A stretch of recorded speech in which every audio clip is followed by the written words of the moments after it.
Bueno, mis hermanos, qué bendición estar aquí con ustedes una vez más, compartiendo la palabra del Señor. Bueno, ya dimos gracias al Señor por permitirnos estar conectados nuevamente. Y bueno, creo que estamos entonces ubicados en el versículo número 15. Sí, ya estamos a puertas de finalizar el primer capítulo. Estamos todavía ubicados aquí. Estamos viendo y analizando entonces, estamos viendo a Jesús como el juez omnisciente y eterno.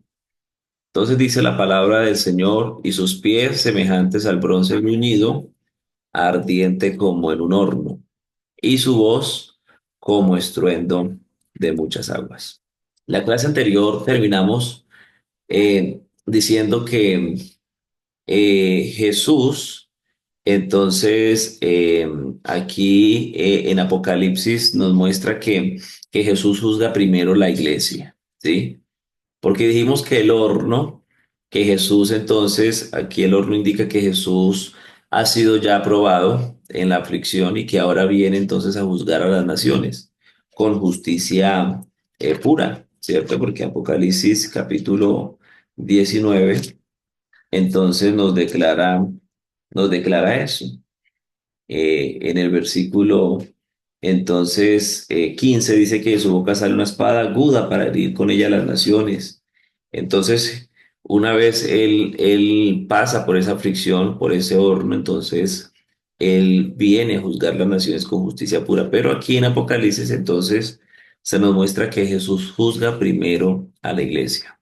Por eso en la primera carta del apóstol Pedro, en el capítulo 4 versículo 17, entonces allí dice, porque es necesario de que el juicio comience por la casa de Dios. Y si primero comienza entonces por nosotros, dice allí el apóstol, entonces hace una pregunta y dice, ¿cuál será el fin de aquellos que no obedecen al evangelio de Dios?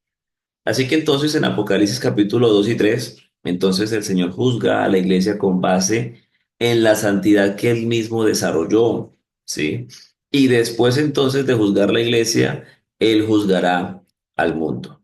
Entonces observemos aquí cómo este versículo 15 en este primer tiempo, eh, nos permite ver que Cristo no solo es el Salvador amoroso, sino que también es el juez soberano y glorificado porque su juicio es justo y también es puro, ¿sí? Su palabra entonces tiene autoridad sobre toda la creación. Entonces mire que esta expresión, sus pies eran semejantes al bronce bruñido, refulgente como en un horno, hace un llamado a que nosotros reconozcamos su poder y a vivir en obediencia a Él, ¿sí? Porque la imagen de los pies de Cristo, como nos lo está presentando aquí la revelación de Jesucristo, encierra entonces un significado profundo, ¿sí? En términos de juicio, porque muestra firmeza, pero también muestra la gloria divina. Entonces, además, el solo hecho de que el bronce esté refulgente como en un horno, esta expresión resalta entonces la intensidad de su santidad y de su gloria, porque dijimos que el horno es símbolo de purificación y prueba. Entonces los metales se refinan en fuego, ¿cierto? Para eliminar sus impurezas.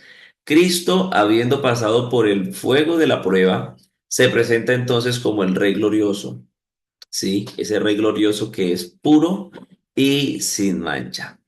Porque Apocalipsis 19:11 entonces ahí nos dice, entonces vi el cielo abierto y aquí hay un caballo blanco y el que lo montaba se llamaba fiel y verdadero. Y escucha estas expresiones, y con justicia juzga, ¿sí? O sea que con justicia él juzgará la tierra. Así que entonces, esto para ir cerrando aquí como la explicación del primer tiempo de este versículo. Ya entonces, eh, al irnos introduciendo entonces allí a la siguiente expresión, pero sin antes decir que en términos prácticos, ¿sí? Cristo es inmutable y también su gobierno es firme, ¿sí? O sea, que en él no hay corrupción, porque aquí el texto nos está diciendo eso, ¿cierto? Que Él es fiel, pero además de ser fiel, es verdadero. O sea, que en Él no hay corrupción, su juicio entonces va a ser infalible, ¿sí?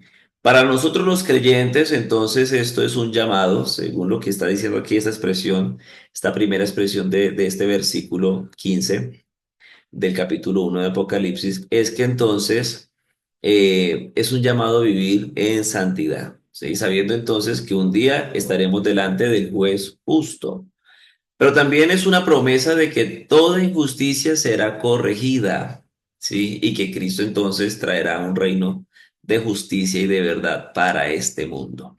Así que entonces, ya la expresión que sigue aquí en el versículo 15 entonces dice, y su voz como estruendo de muchas aguas. El sonido de muchas aguas es una imagen poderosa que evoca entonces la grandeza, la autoridad, la majestuosidad de la voz de Dios, ¿sí? Porque esta expresión entonces la encontramos en otros textos, ¿sí? Que al contemplarnos nos van a ayudar aquí a entender entonces su significado. Aquí entonces, haciendo referencia al Antiguo Testamento, tenemos dos textos. Uno de ellos entonces es Ezequiel, capítulo 43. Si usted va un momentico allí a la palabra del Señor. Ezequiel capítulo 43, mire lo que dice el versículo 2. Dice, y he aquí la gloria de Dios de Israel, que venía del oriente y su sonido era como el sonido de muchas aguas, y la tierra resplandecía a causa de su gloria. Así que entonces aquí encontramos la expresión y su sonido era como el sonido de muchas aguas. Aquí el sonido de muchas aguas entonces representa la majestad, pero también representa el poder de Dios al manifestarse, ¿sí? Entonces, dése cuenta que aquí hay unas expresiones muy similares a las que tenemos aquí en el versículo 15 de Apocalipsis capítulo 1. Ahora, vamos al libro de Salmos, ¿sí? El libro de Salmos, en el capítulo 29, mire lo que dice la palabra del Señor en los versículos 3 y 4. Entonces dice aquí, dice, voz de Jehová sobre las aguas, truena el Dios de gloria. Jehová sobre las muchas aguas, voz de Jehová con potencia, voz de Jehová con gloria. Así que entonces mire que se describe la voz del Señor sobre las aguas. Este texto entonces nos está graficando que la voz de Dios es poderosa, ¿sí? Y que además domina toda la creación. Ya en Apocalipsis capítulo 14, hablando ya de él en el Nuevo Testamento, entonces si usted se ubica un momentico aquí en Apocalipsis, capítulo 14, mire lo que dice el versículo 2. Y oí una voz del cielo como estruendo de muchas aguas, ¿sí? Entonces, y como sonido de un gran trueno. Y la voz que oí era como de arpistas que tocaban sus arpas. Así que entonces mire que aquí se asocia la voz de Dios con un sonido imponente, ¿cierto? E irresistible. Cuando uno se ubica en el en el capítulo 10 de Apocalipsis, uno encuentra allí las siete formas de Dios hablar, ¿sí? Representados entonces en siete truenos. Y para tener un poquito de idea y del contexto, ¿sí? Entonces, si usted se ubica un momentico allí, en el capítulo 10 allí se encuentra una visión, ¿cierto? De un ángel que en realidad es una manifestación de Dios, ¿cierto? Con un librito en su mano. Y bueno, aquí pues no voy a profundizar mucho, ya en su momento estaremos analizando este capítulo, pero para contextualizar algunas cosas con respecto a lo que estamos aquí haciendo referencia en el versículo 5. Así que entonces encontramos aquí un ángel, ¿cierto? Que es una manifestación de Dios con un librito en la mano. La acción de la manifestación del ángel es entonces que pone el pie derecho en el mar, dice ahí el texto, y pone entonces el pie izquierdo sobre la tierra, ¿sí? Según Apocalipsis 10:2. Entonces, indicando esto que el mensaje que él tiene contenido en el libro afecta el destino del mundo entero. Y el ángel, entonces, ahí en el versículo 3 dice que clamó a gran voz, ¿sí? Y clamó a gran voz como ruge un león. Y cuando él hubo clamado, ¿cierto? Él termina de expresar su clamor. Y cuando él termina de expresar su clamor, entonces el texto dice que siete truenos emitieron sus voces. ¿Sí? Y cuando los siete truenos emitieron sus voces, entonces sigue diciendo el texto que Juan se disponía a escribir el mensaje que escuchó de los truenos, ¿cierto? Escuchó allí siete mensajes, pero entonces Juan oye una voz del cielo que le dice, sella las cosas que los siete truenos han dicho y no las escribas. Esto nos permite comprender que el mensaje de los siete truenos es misterioso, ¿sí? Lo que sí sabemos es que son siete mensajes de juicio que se ejecutarán sobre la tierra y sobre el mar, porque recuerde que el ángel tiene entonces allí su pie entonces derecho sobre el mar y el izquierdo sobre la tierra. Esto entonces envolviendo al mundo entero. Y cuando uno observa y lee detenidamente el Salmo 29, ahí donde estamos anteriormente, se encuentran entonces con las siete formas de hablar de Dios, ¿sí? Y entonces nos damos cuenta de que Dios, o que la voz de Dios, entonces uno gobierna sobre las aguas, ¿sí? ¿Qué indica esto? Que entonces Él tiene autoridad, ¿sí? Que su voz tiene autoridad, que cuando Él habla, entonces algo sucede. Entonces, él gobierna sobre las aguas indicando autoridad.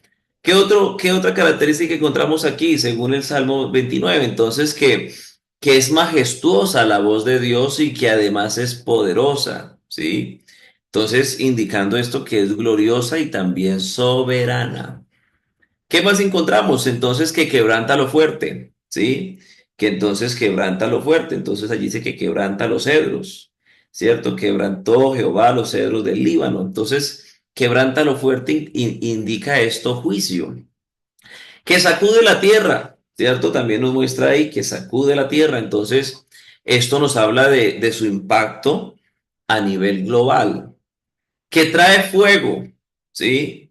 Que trae fuego, según entonces sigue diciendo ahí o describiendo entonces el Salmo 29. Entonces indica allí que entonces tiene ese fuego una doble función, ¿no? Porque también purifica, pero también trae juicio o castigo, ¿sí? ¿Qué hace temblar en el desierto? Entonces indica entonces que trae prueba, pero también trae transformación, ¿sí? Que causa entonces cambios profundos, indica entonces renovación y reconocimiento de su gloria. Entonces, mire que estas son características aquí para resaltar la expresión que estamos observando aquí en este versículo. Y entonces aquí tenemos la expresión y su voz como estruendo de muchas aguas. Ya en su momento entonces estaremos viendo y desarrollando el misterio de los siete truenos y estaremos resolviendo entonces el misterio de Dios que se encuentra ahí en ese capítulo, capítulo 10 de Apocalipsis, pero entonces porque allí los siete truenos entonces representan la poderosa voz de Dios, ¿sí? Mientras que en el Salmo 29 entonces nos declara la grandeza, ¿cierto? De esa poderosa voz de Dios. Así que entonces, pero aquí vamos entonces a observar las características de la voz que nos presenta entonces Juan de Jesús, ¿sí? De este Jesús glorioso.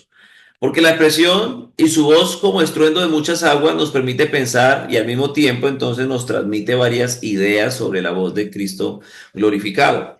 No sé si se le viene a la mente de pronto al escuchar esta expresión la imagen de un estruendo de una cascada, ¿sí? O de pronto el rugir del mar. En algunos momentos entonces puede ser sobrecogedora e incontrolable, ¿cierto? Esos sonidos a nuestros oídos. Así que la voz de Dios, la voz de Cristo aquí expresa entonces su autoridad absoluta. Entonces tenemos aquí dos palabras para describir como primera característica de esta voz de Cristo aquí glorificado. Y es que entonces es majestuosa y también tiene autoridad. Para poder entonces comprender la palabra majestad, ¿cierto? Es importante decir que viene del griego maestas, que significa grandeza, que significa dignidad o supremacía. En su sentido más amplio, entonces, hace referencia a una cualidad de grandeza, de poder y autoridad, ¿cierto? Que inspira entonces respeto pero también inspira admiración. Hablando en el ámbito de la realeza, ¿sí? La palabra majestad se usa para referirse a la dignidad de un rey o de un emperador. Ya en el lenguaje entonces cotidiano, la palabra majestad puede usarse para describir algo impresionante o grandioso, como por ejemplo la majestad de la naturaleza. Sí, al hablar entonces de una montaña imponente o también al observar ese amplio mar. Entonces, eso con respecto entonces al lenguaje cotidiano y al lenguaje de la realeza. Pero la palabra majestad en el significado bíblico entonces se usa para describir la grandeza y la gloria de Dios, ¿sí? Porque entonces se aplica allí a esta palabra dentro del contexto bíblico, entonces se aplica que poder, soberanía y también esplendor infinito. Algunos versículos entonces nos permiten observar esto y yo quiero que usted vaya un momentico al Salmo, capítulo 93, ahí en el libro de Salmos, capítulo 93. Mire lo que dice la palabra del Señor en el versículo 1. Entonces dice, Jehová reina, se vistió de magnificencia, Jehová se vistió, se ciñó de poder, afirmó también el mundo y no se moverá. Así que entonces mire aquí lo maravilloso. Jehová reina, se vistió de magnificencia. Entonces aquí la majestad de Dios se relaciona con su reinado soberano, ¿sí? Entonces se está relacionando con su reinado soberano. Si vamos un momentico a Judas, allí hay un texto muy bonito, también muy conocido. Mire lo que dice la palabra del Señor aquí en la epístola de Judas. Entonces, en el versículo 25 dice aquí la palabra del Señor, al único y sabio Dios, nuestro Salvador, sea gloria y majestad, imperio y potencia, ahora y por los siglos de los siglos. Amén. Aquí entonces en este texto se exalta la majestad como un atributo eterno de Dios. Así que cuando nosotros decimos que Cristo tiene majestad, estamos reconociendo que, primero, que su autoridad es absoluta, ¿sí? Su autoridad es absoluta. O sea que por eso el texto dice ahí en Apocalipsis 19 que Él es Rey de Reyes y Señor de Señores, ¿sí? Porque tiene una autoridad absoluta. ¿Qué podemos decir como segundo? Que su gloria es entonces incomparable, ¿sí? No hay nadie que tenga una gloria como la que tiene entonces Cristo en este estado de glorificación. Porque su presencia y su poder son superiores a cualquier otra cosa en el mundo, pero también en el universo. O sea que mire lo maravilloso de esto. Primero que su autoridad es absoluta y segundo que su gloria entonces es incomparable. Pero también podemos decir como tercer punto aquí que su dignidad es suprema. O sea, ¿qué quiere decir esto? Que Él merece toda adoración y reverencia. Por eso, allá en Filipenses, el apóstol Pablo dice entonces que llegará el momento en que toda rodilla se doblará, de los que están donde, en el cielo, pero de los que están donde más, también en la tierra, pero donde más y debajo de la tierra. Y toda lengua de los que están en el cielo, en la tierra y debajo de la tierra, entonces llegará el momento que van a decir que Jesucristo es el Señor, ¿sí? ¿Por qué? Porque allí tienen entonces sé que ellos darle al Señor adoración y reverencia. Y cuando yo hago referencia a los que están en los cielos, también hago referencia a Satanás y a todos esos ángeles que se rebelaron, porque antes de que él sea lanzado al lago de fuego juntamente con todos los que se rebelaron y los que no se encuentren inscritos en el libro de la vida, entonces tendrán que inclinar doblar sus rodillas e inclinarse ante ese que merece esa adoración y esa reverencia, el que tiene esa dignidad que es suprema. ¿Sí? Y entonces este es el que estamos aquí observando en este primer capítulo de Apocalipsis. Así que entonces mire que la majestad de Cristo es una manifestación de su divinidad, ¿sí? Porque su reinado y su poder son inigualables. Así que esta expresión que tenemos aquí, su voz como el estruendo de muchas aguas, se está enfatizando entonces, está enfatizando esta majestad, ¿sí? Está mostrando, así que su palabra es poderosa, está mostrando que su palabra no puede ser ignorada, ¿sí? Algunos piensan que la palabra puede ser ignorada, pero la palabra de Dios no puede ser ignorada. Y eso es lo que está mostrando Jesús o el escritor o aquí Juan de esta expresión de Jesús, ¿sí? Y su voz como el estruendo de muchas aguas. Así que cuando él habla, su palabra no puede ser ignorada, pero tampoco puede ser desafiada. Otra característica de la voz de Cristo, aparte de la majestad y la autoridad, y es que su poder es irresistible, ¿sí? O sea que mire que esta voz entonces tiene un poder que es irresistible. El sonido de muchas aguas es un fenómeno natural, ¿sí? Que usted y yo conocemos, que puede no ser en todos los casos detenido por la voluntad humana.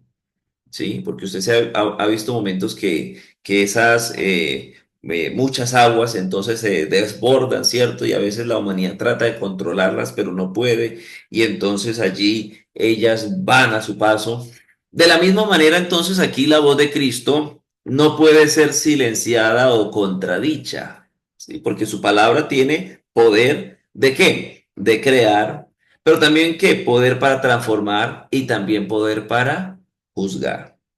Entonces es importante observar que esa palabra, que esa voz, entonces tiene un poder que es irresistible. Por eso entonces cuando expresa la Biblia y dijo Dios sea la luz, eso fue de inmediato, eso fue de isofacto, ¿sí? No fue que el Señor le tocó volver a decir, venga, pero sea la luz, pero venga, sea la luz. No, eso fue de una. ¿Por qué? Porque esa voz tiene un poder que es irresistible, ¿sí? Entonces, eso es muy importante observarlo aquí a través de esa expresión que estamos aquí analizando. Otra característica entonces que podemos aquí observar de esta expresión es que eh, su voz es un juicio divino, ¿sí? Porque el estruendo de muchas aguas puede simbolizar entonces el juicio de Dios sobre la humanidad también.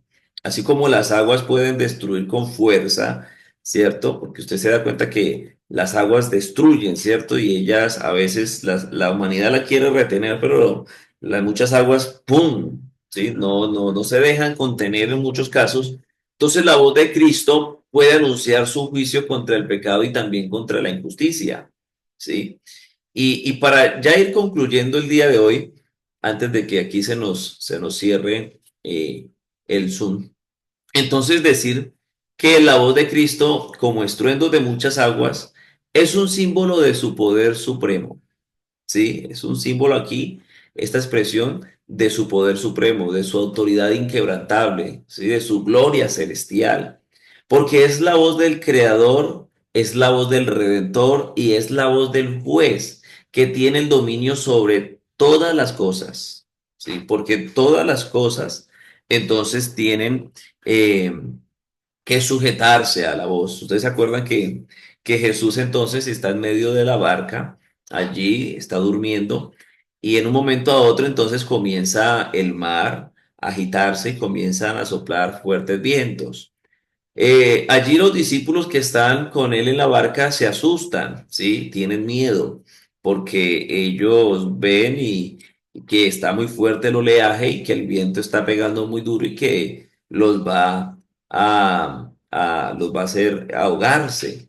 Y entonces Jesús está allí durmiendo, está allí, ¿cierto? En paz, pero ellos están desesperados. Y entonces, en última, dicen, no, no, pues nos tocó pasar por la pena y despertarlo. Y cuando lo despiertan, entonces Jesús les dice, bueno, ¿ustedes por qué se preocupan? No, señores, que mire, el mar está fuerte y el oleaje está bastante también fuerte. Entonces, no sabemos qué hacer. Y Jesús sale, ¿cierto? Y entonces le da la orden al mar y al aire. Y la Biblia dice que hizo gran bonanza. Así que entonces mire que aquí, entonces la voz, encontramos que en esta expresión encontramos que es la voz del Creador, que es la voz del Redentor, pero también la voz del juez, cierto que tiene el dominio sobre todas las cosas. Para los creyentes, entonces, esta expresión que encontramos aquí en este versículo 15 del capítulo 1 de Apocalipsis, entonces para nosotros como creyentes, esta expresión es un llamado a escuchar su palabra, pero también a someternos a su señorío, ¿sí? ¿Por qué? Porque tenemos un señorío, ¿sí? Cristo tiene un señorío y nosotros tenemos que sujetarnos a ese señorío, que eso es lo que hoy en día, hoy por hoy, se está perdiendo, ¿sí? Ya no quiere el creyente estar sujeto al señorío de Cristo. Así que entonces, cuando no se tiene bien definido el señorío de Cristo en mi vida, entonces yo comienzo a ir entonces a no permitir que esta palabra, esta voz, ¿cierto?, del Señor, entonces haga un efecto en mi vida.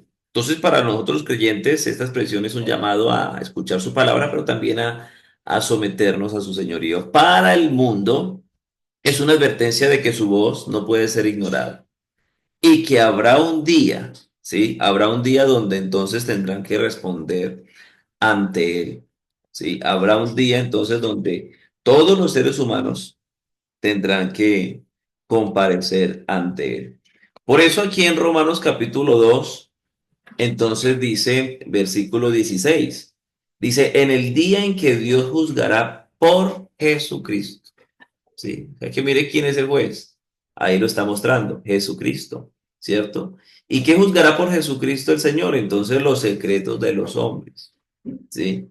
¿Y cómo los va a juzgar esos secretos de los hombres? Conforme entonces a mi evangelio, dice el Señor. Así que entonces mire que habrá un día donde esa voz no va a poder ser ignorada y todos tendrán que responder ante Él. Así que podemos observar que la voz de Cristo es poderosa, pero también es trascendental, ¿sí?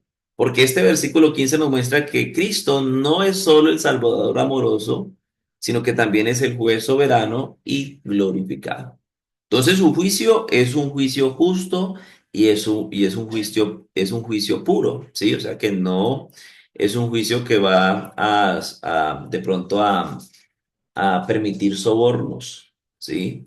No es un juicio entonces donde va a haber incorrupción, no, sí, porque su palabra entonces tiene autoridad sobre toda la creación. Y eso es algo que a mí me impacta de una manera muy especial, ¿sí? Que a mí me impacta. ¿Por qué? Porque el Señor entonces, a través de su palabra, entonces ha estipulado, ha establecido, entonces, lo que tiene que suceder con el hombre y lo que tiene que suceder entonces con esta tierra. Por eso Jesús mismo expresó, dijo, bueno, podrán entonces pasar los tiempos, ¿cierto? Pero mis palabras no dejarán de cumplirse. ¿Sí? Porque el cielo y la tierra podrán envejecer, ¿sí? Siglo va, siglo viene, y sus palabras se siguen allí cumpliendo. Y es ahí entonces donde vemos que su palabra tiene autoridad sobre la creación. Y entonces esta expresión es un llamado a que nosotros podamos reconocer ese poder de su palabra y a vivir entonces en obediencia a Él porque el Señor entonces, Él demanda eso, que nosotros le obedezcamos, pero le obedecemos no por temor a una condenación, sino le obedecemos porque le amamos a Él, porque sabemos quién es Él, ¿sí? Y entonces Jesús por eso expresó y dijo, bueno, el que me ama, mis palabras guardará, ¿sí? Entonces el que lo ama, entonces obedece su palabra. ¿Y qué dice Jesús? Bueno, la recompensa es que mi Padre le amará y vendremos a hacer morada en ese entonces que me ama y que guarda entonces mi palabra. Así que vamos a dejar hasta aquí. Ya se nos va a cerrar aquí la reunión, pero qué importante que usted pueda reflexionar y que vayamos observando a través de estas descripciones gloriosas, de esta descripción maravillosa de Jesucristo en ese estado, ¿sí? Que vamos encontrando aquí. Entonces, vamos encontrando cosas muy, muy discientes.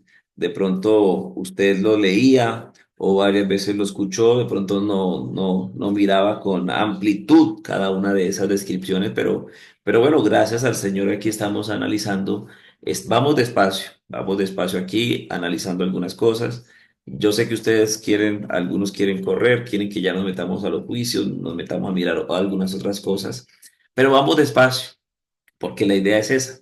La idea es poder ir comprendiendo lo que el Señor aquí nos va mostrando a través de la revelación de Jesucristo. Entonces creo que Él sigue mereciendo que nosotros le demos esa gloria, esa adoración, ¿sí? Aunque alrededor de pronto muchos tomen otros caminos, de pronto algunos otros, ¿cierto? Tomen actitudes diferentes, pero usted siga enfocado, ¿sí? Usted que está allí al otro lado de la pantalla, usted que me está escuchando, usted siga enfocado, ¿sí? Porque llegará el momento en que recibiremos recompensa de Él o en otros casos, entonces también recibirán juicio de parte de él.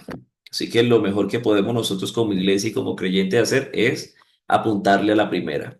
Recibir, entonces, recompensa de él. Vamos a darle gracias al Señor por su palabra en esta hora. Recuerden que ya entonces en un momento les estaré abriendo el grupo allí de WhatsApp. Usted podrá hacer sus preguntas. Estaremos atentos a las inquietudes y animarles, mis hermanos, animarles a que nosotros sigamos enamorándonos de este Cristo de gloria, porque está ahora más cerca nuestra salvación que cuando creímos. Vamos a darle gracias al Señor. Bendito Salvador, Jesús de Nazaret. Aquí estamos delante de tu presencia, reconociendo, Señor, tu grandeza, reconociendo tu poder, reconociendo, Señor, tu señorío, reconociendo que esta palabra, Señor, es viva y es eficaz. Gracias, Señor, por permitirnos compartirla, por permitirnos que tu palabra, Señor, sea dada a conocer, Señor Jesús. Gracias. Te pedimos que esa palabra, Señor, quede en cada corazón, que esa palabra, Señor, siga siendo la obra que tú quieres hacer, que esa palabra corra y sea glorificada en el nombre glorioso de Jesús. Amén y amén. Bueno, mis amados hermanos, así que Dios les bendiga y ya entonces les estaré habilitando el grupo de WhatsApp. Desearles una feliz noche y bendiciones para todos.